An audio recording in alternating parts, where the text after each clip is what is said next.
Muy buenos días a todos. Estamos dando inicio al comité GSC correspondiente al 11 de diciembre de 2017.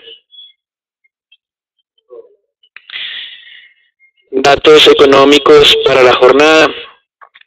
Destacamos algunas cifras de empleo adicionales del mercado laboral en los Estados Unidos. Y pues ya empezamos a ver cómo se reduce la cantidad de publicaciones ya entrando hacia lo que es el cierre de año. Esta semana en Estados Unidos, decisión del Banco Central, la Reserva Federal el día miércoles en apariencia aumentaría nuevamente su tasa de referencia en 25 puntos básicos. Hoy tenemos emisión de tesoros a 10 años por cerca de 20 billones de dólares, lo cual se dará a conocer el resultado de la subasta hacia la 1 de la tarde hora colombiana. Con relación a China, cifras de liquidez de la economía aumentando, la masa monetaria conocida como M2 en un 9.1% por encima de lo que el mercado había anticipado nuevamente, y los desembolsos crediticios 1.1 trillones de yuanes frente a una expectativa de 800 billones, también marcadamente superior a lo que el mercado había anticipado. Recuerden que con China las dudas están no tanto en el logro de los objetivos de crecimiento 2017 y eventualmente 2018, sino más bien en que para alcanzar esos objetivos de crecimiento eventualmente están incurriendo en excesivo endeudamiento del sector privado y sector público, y estas cifras de desembolsos y de crecimiento del M2 eventualmente también podrían estar alineadas con esas preocupaciones. Con relación a los eventos de las últimas horas, recordemos que Colombia estuvo cerrado el día viernes por temas de feriado, y ese día se conocen unas cifras muy positivas desde el punto de vista de comercio exterior de China.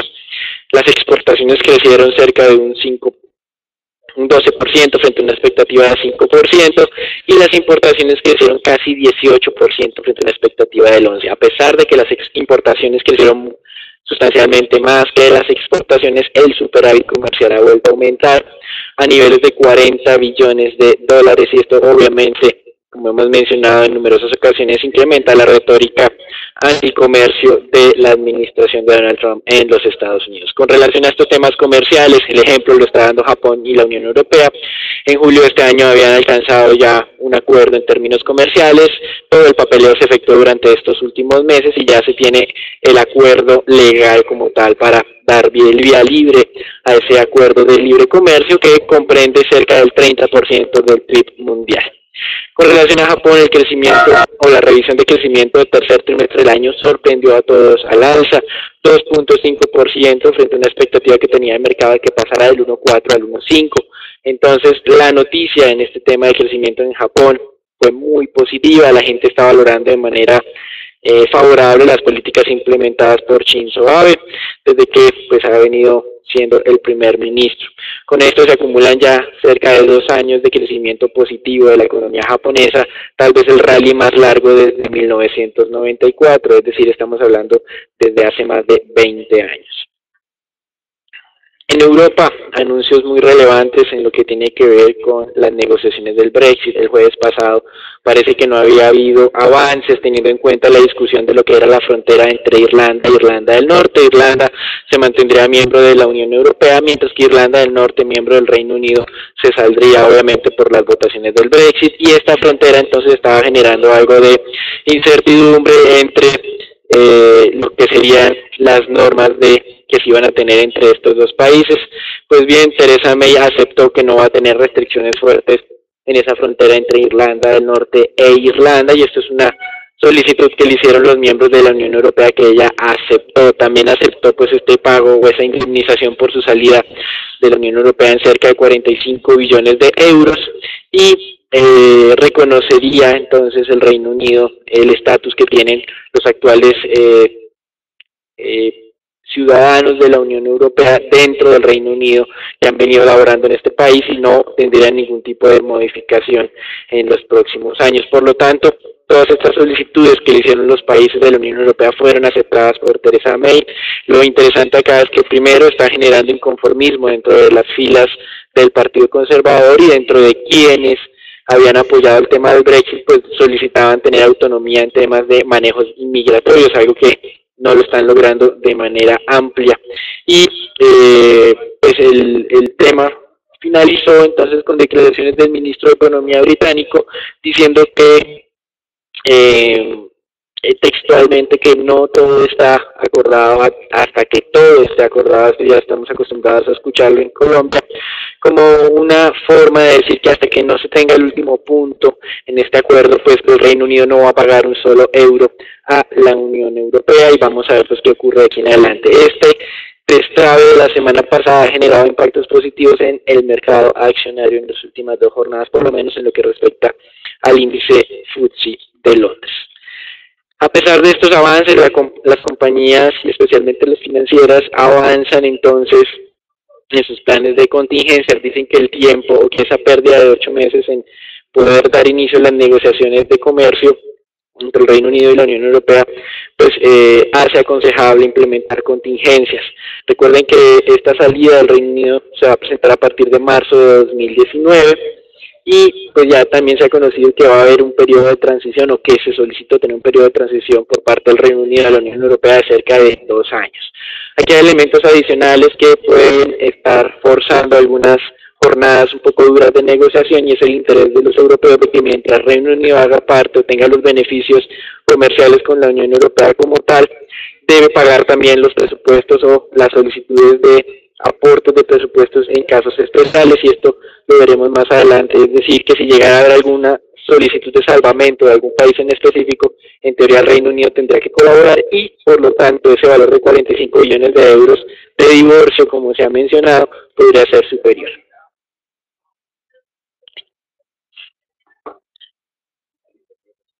En los Estados Unidos, el día de hoy está debutando el Bitcoin, con la ausencia de importantes entidades como JP Morgan, Bank of America, Citigroup, Barclays, Morgan Stanley, Societe General.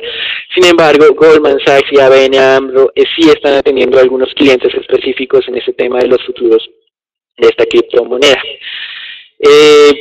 La moneda del día, esos contratos de futuros han tenido ya 2 suspensiones temporales por valorizaciones superiores al 10%. En la primera ocasión hubo 2 minutos de suspensión, en la segunda ocasión fueron 5 minutos de suspensión por llegar ya al 20%. En su momento máximo llegó a niveles de valorización del 26%. Si llegara a niveles del 30%, entonces lo que dicen las reglas es que habría otra suspensión. El Chicago Mercantile Exchange, que aún no ha entrado en operación, pero que ya anunció que tiene todo formulado para dar vía libre a estos contratos, dará inicio a las operaciones a partir del 18 de diciembre, es decir, de la próxima semana. Lo que ha venido presentándose hasta el momento, lo que son las negociaciones correspondientes a CBOE, es decir, uno de los mercados que anunciaron la semana pasada que iniciarían con las negociaciones de los futuros. Esta fuerte valorización no ha sido acompañada de un volumen alto, son cerca de 40 millones de dólares, lo que ha logrado hacer que se mueva fuertemente el valor del Bitcoin. Para algunos medios que hacen seguimiento a las criptomonedas, esto no es ni siquiera el 1% de lo que se está negociando en las últimas semanas de manera diaria. En los Estados Unidos, el Senado el día viernes de la semana pasada aprobó una extensión para evitar el cierre de algunas agencias del gobierno, y esto con base en lo que son las discusiones del incremento del techo de la deuda, es decir, hasta el 22 de diciembre tendríamos nuevamente algún tipo de pronunciamiento sobre esto, el mismo día en que en teoría el presidente Donald Trump va a firmar la conciliación del texto de reforma tributaria. También la semana pasada el Senado confirmó la designación de Jerome Powell como próximo presidente de la Reserva Federal, y aprobó también reducir los requerimientos regulatorios para entidades financieras de escala pequeña y mediana. Luego de tener pues todas estas victorias legislativas, la administración Trump anunció que ya está trabajando en lo que sería el plan de inversión en infraestructura para el año 2018. Y esta semana tendremos otra ronda de negociaciones del PLCAN, es decir, México, Canadá y Estados Unidos, donde ya se anunció que no va a haber discusiones sobre los puntos que generan más discusión o más contradicción entre las diferentes partes. Con relación a lo que mencionamos en alguno de nuestros comités del anuncio regular británico de dar por terminado el índice de referencia de LIBOR o LIBOR, a partir del año 2021 la Reserva Federal anunció que a partir del año 2018 empezará a publicar tasas de referencia que puedan ser sustitutas de este indicador LIBOR. Y Pues ya esta semana, como mencionamos, la Reserva Federal tiene su reunión donde pues en más de un 90% se descuenta el incremento de 25 puntos básicos. Esta semana también tenemos otros bancos centrales como el Banco Central Europeo, el Banco de Inglaterra y el Banco de Suiza, donde pues el mercado, más que el ajuste que se está viendo que se puede dar en esta ocasión, está mirando más hacia el futuro. Algunos ya mencionan que en el año 2018 será el año en que la Reserva Federal dejará de tener una política monetaria expansiva y pasará a una postura neutral, lo cual es un hito, porque desde el año 2008, cuando estalló la crisis, pues las políticas monetarias han sido claramente expansivas. Las tasas de tesoro de la semana pasada llegaron a los 32, cerraron el viernes al 2,38 por ese buen dato de generación de empleo en los Estados Unidos. 228.000 puestos de trabajo generados, tasa de desempleo de mínimos históricos del 4.1, pero aún subsisten las dudas acerca de si esto va a generar presiones inflacionarias o no. Los incrementos salariales en términos anualizados son de solamente el 2.5%, cuando históricamente en periodos de recuperación alcanzan el 3.8, incluso 4%. Así que esta semana simplemente se descarta ya que se va a hacer el incremento de tasa de la Reserva Federal, y más que todo el mercado estará apuntando a lo que es el año 2018 en términos de ajustes adicionales. En Brasil, la semana pasada, o al comienzo más bien, al cierre de la semana pasada, se conoció que la inflación alcanzó un nivel del 2.80%, el mercado esperaba niveles del 2.88%, los precios de alimentos continuarán descendiendo, algo no anticipado, y sería la primera vez en 20 años que la inflación va a cerrar por debajo del rango meta del Banco Central. Recuerden que en Brasil el objetivo inflacionario es del 4,5% y tiene un rango que va de 1.5 para arriba o para abajo, es decir, que va desde el 3 hasta el 6% en general. Por lo tanto, el mercado continúa pensando que puede haber descensos adicionales en la tasa de referencia, pero como ya el Banco Central anunció, esos descensos serán de carácter más limitado a lo que se ha venido implementando hasta ahora. Y continuamos en Brasil viendo todas las especulaciones en incertidumbre alrededor de lo que es la reforma pensional.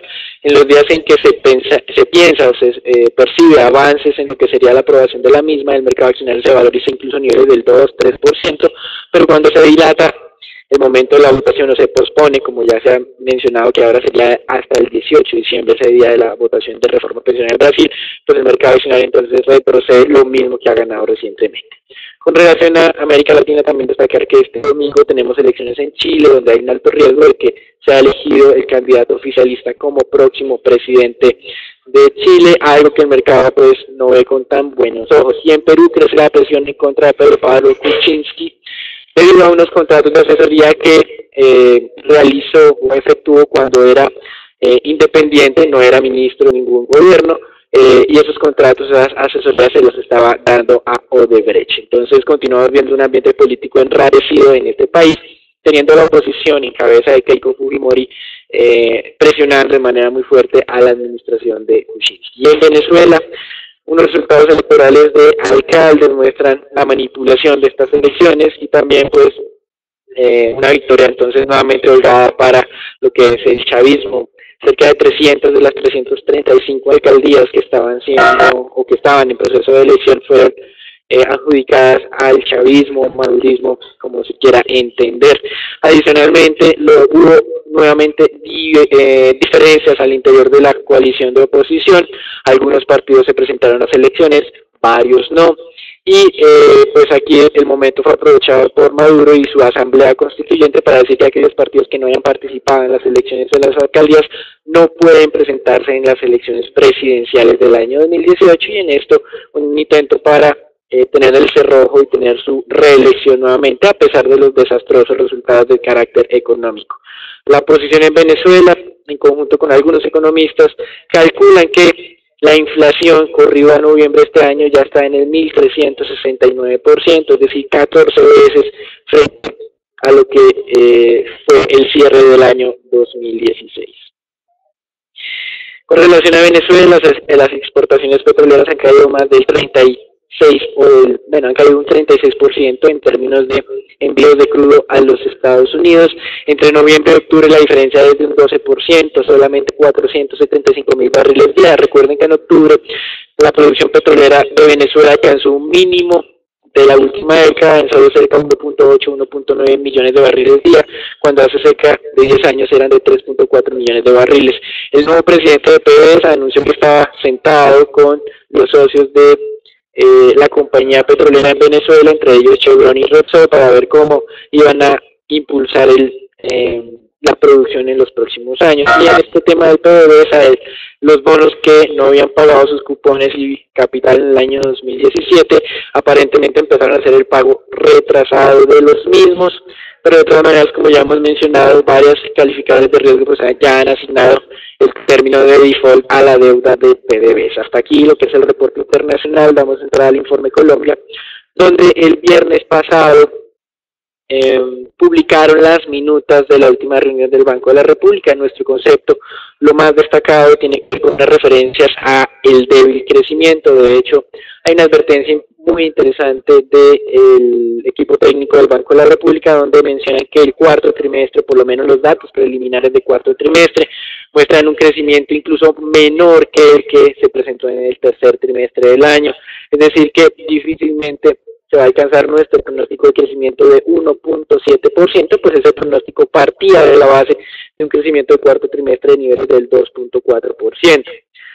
En relación a otras afirmaciones que llaman la atención es el deterioro ya por un año de las cifras de desempleo del sector urbano, entendiendo que tienen una mayor calidad estas cifras de sector que el total nacional.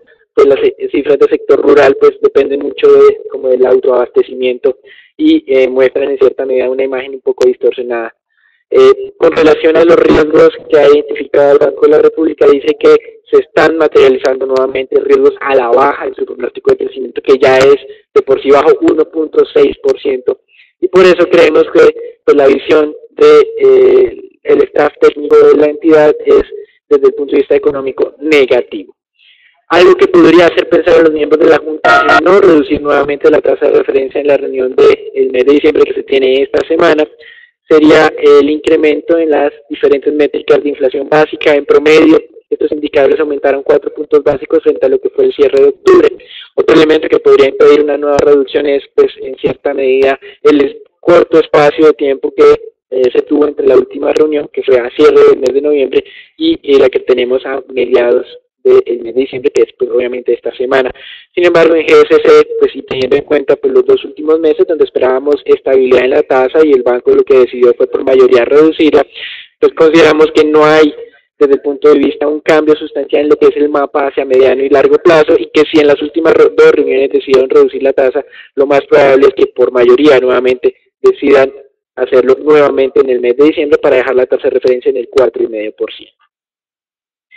Desde el punto de vista corporativo, un anuncio de Avianca con relación a la cantidad de pasajeros transportados durante el mes de noviembre, una caída del 13%, las rutas domésticas en Colombia, lo que se tuvo en Perú y en Ecuador, con una caída más fuerte del 18%, y en otros destinos solamente la caída fue del 5%. La eficiencia operativa de la compañía implicó que el factor de ocupación de los aviones, pues varios quedaron en tierra durante esa huelga que afectó cierre de septiembre, todo el mes de octubre y comienzos de noviembre, fue que ese factor de ocupación aumentó de niveles del 83,7% al 85,4%, por eso el impacto en utilidad de esos menores ingresos calculados, como lo mencionamos la semana pasada por el presidente de Avianca, en cerca de 91.8 millones de dólares, serán sustancialmente menores. Ecopetrol anunció que pagará anticipadamente el 15 de diciembre unos créditos que había adquirido Reficar, Ecopetrol como principal accionista de la misma, o básicamente controlante de esta refinería, con lo que pues, el endeudamiento total de Ecopetrol descenderá en este monto. Este año comenzamos en niveles cercanos a los 17 billones de dólares, ya para lo que fue la presentación de resultados del tercer trimestre estaban en los 15 billones de dólares de deuda, y con este prepago de casi 500 millones de dólares, pues vamos a resultar con una deuda de Ecopetrol consolidada de 14.5 billones de dólares aproximadamente. Con esto, el múltiplo de apalancamiento desciende a niveles del 2.1 a 2 veces EBITDA. El año pasado había cerrado en 3 veces EBITDA, y esto pues son factores muy positivos desde el punto de vista del riesgo que supone el Ecopetrol como tal. Y esto pues no se hizo esperar. La firma Fitch Ratings ratificó entonces la calificación local de Ecopetrol en AAA y la internacional en AAA, un escalón por encima de lo que sería la calificación de Ecopetrol de manera individual, teniendo en cuenta el apoyo que le representa a Ecopetrol que su principal accionista sea el gobierno colombiano. 88.5% de las acciones de Ecopetrol son del gobierno. Fitch considera que hay una mejora operativa, una reducción de apalancamiento, de acuerdo a lo que la administración había anunciado, y que esto garantiza ratificar la calificación de Ecopetrol en su nivel actual. Celsia formalizó su intención de emisión de acciones ordinarias para el año 2018, proceso que se efectuará durante el primer trimestre del próximo año. Son cerca de 330 millones de acciones ordinarias, si no hace el cálculo, pues cerca de los 5.000 pesos que más o menos se está negociando Celsia actualmente, más exactamente 4.755 pesos. Estamos hablando de cerca de 1,5 billones de pesos en colocaciones de acciones ordinarias para el próximo año, o por lo menos el cupo autorizado para que Celsia efectúe una operación por este monto. Parece un monto extraordinariamente alto, por lo que no sería raro que en algún momento pues la colocación sea un poco inferior a este monto. Podría frenar en cierta medida la valorización que ha tenido la acción de Celsia durante los últimos meses, y digamos que es un factor en cuenta en las posiciones que tenemos. Eso es todo por ahora, los dejamos con Agustín. La semana anterior prácticamente el índice Colcap se mantiene con una variación nula, atado este movimiento al bajo volumen de transacción que se viene presentando en el mercado bursátil colombiano y en el resto de plazas bursátiles en Latinoamérica. Simplemente para destacar valorizaciones generalizadas en la acción de Promigas, ISA, empresa de telecomunicaciones de Bogotá, y Avianca, después de las buenas noticias recibidas por parte de la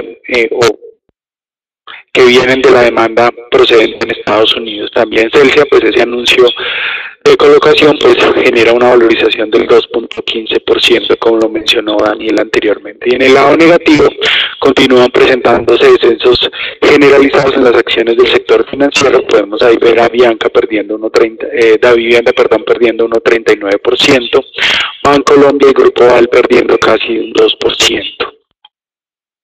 Entrando ya al análisis técnico del mercado bursátil colombiano, el índice Colcap se mantiene en ese rango de negociación, también atado a ese bajo volumen de operación. Tan solo 136.000 millones de pesos fueron negociados el día jueves anterior. Entonces pueden ver que el índice prácticamente se mantiene sobre esa zona entre los 1.460 puntos. Esta zona debería ser entonces superada durante esta semana para pensar en una valorización. De todas maneras, hay que estar muy alerta a la noticia de última hora, la explosión en Nueva York que se ha presentado hace algunos minutos, que está generando algunas desvalorizaciones en los futuros en Estados Unidos. Obviamente no se ha confirmado si es o no un ataque terrorista, pero ya se han cerrado varias calles en el centro de Wall Street. Por esa razón, pues muy cautelosos a esta noticia de última hora. Si llegara a ser descartado, entonces continuaría esa tendencia favorable en el mercado accionario a nivel mundial, y podríamos entonces ver ese ataque a la zona de los 1.460 puntos. El día de hoy vamos a analizar el desempeño de la acción de Ecopetrol. En primer lugar, pues simplemente recordarles que la acción ha venido comportándose de una manera muy correlacionada al desempeño del crudo. Por esta razón hemos observado que durante las últimas 2 semanas, mientras que el crudo se mantiene en esa zona de los WTI, se mantiene sobre esa zona de los $57 el barril, y el Brent cerca de los $60 el barril, pues el precio de la acción se mantiene sobre estos 1.780 pesos. De todas maneras, estar muy atentos a noticias de última hora, donde Arabia Saudita habría mencionado su intención de empezar a plantear un plan de desmonte del acuerdo de producción que podría ser planteado en la reunión de la OPEP para el próximo mes de junio. Por esta razón, el precio del crudo pues se mantiene por debajo de esa zona de los $57 el barril, la zona técnica supremamente relevante. Por ahora, pues simplemente recordarles que mientras que esta acción se mantenga sobre esta zona entre 1.750 y por debajo de los 1.800 pesos, nos recomendamos posiciones sobre esta especie.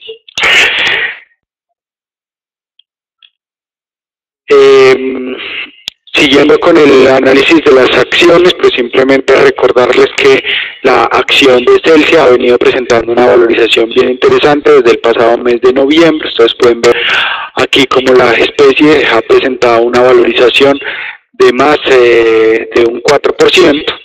Esta valorización, como lo mencionó Daniel anteriormente, podría estar ligada a ese anuncio de enajenación. Aquí simplemente recordar para las personas que mantienen posiciones largas, cualquier ruptura por debajo de los 4.700 pesos podría ser tomada como un señal de cambio de tendencia. Finalmente, la acción de Corfi colombiana, una acción que desde el año pasado anunció una caída fuerte desde esta zona de los 36.000 pesos en el pasado mes de enero, 36.000, 37.000 pesos. Ustedes pueden ver cómo desde mediados de octubre pues la acción está empezando a presentar posiblemente un cambio de tendencia. Sin embargo, viendo la acción de desde más largo plazo, ustedes pueden ver esta consolidación de rango bien importante en la parte baja, 28.000 pesos, en la parte superior 29.500 pesos, y entonces mientras que cualquiera de estas dos zonas no sea superada con éxito, no podríamos pensar en un cambio o reinicio de nueva tendencia.